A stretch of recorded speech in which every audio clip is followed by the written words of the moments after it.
place to move to. Galveston, Texas. You're going to do that all day.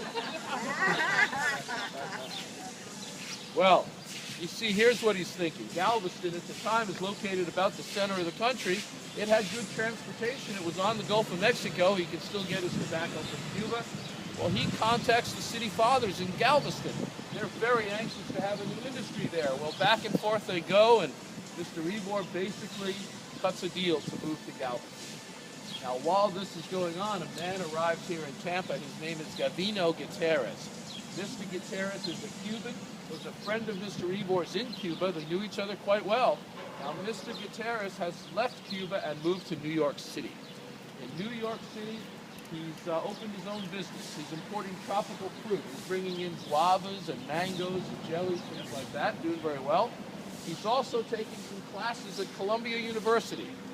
Just really taking classes, just a part-time thing in civil engineering, just an interest.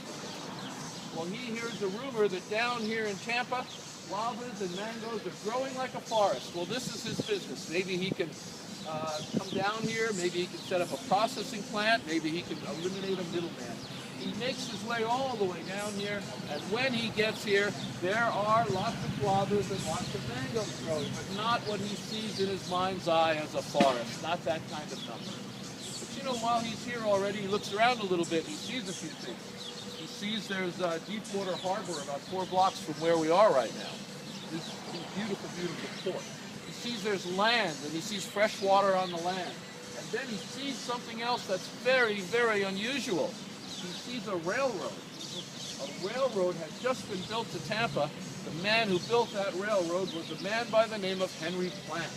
Those of you that live in the New Tampa area, you probably know the name Henry Plant very well. Plant High School, Plant City, lots of other things.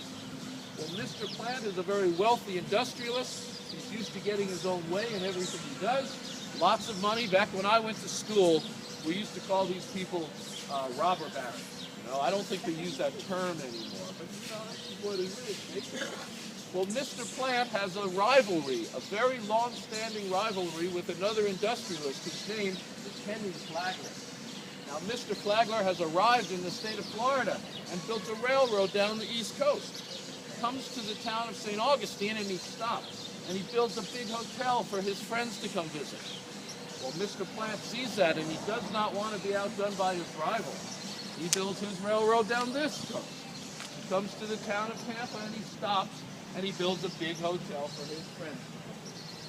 Now, that hotel is still here today. You know, it's part of the University of Tampa. The administration building. Gorgeous, gorgeous building. The building with the minarets, beautiful silver minarets. In fact, when he gets ready to open that hotel, he sends a message to Mr. Flagler. He says, come to the grand opening of my hotel in Tampa. And Mr. Flagler answers the back. He says, where's Tampa? Well, Mr. Plant answers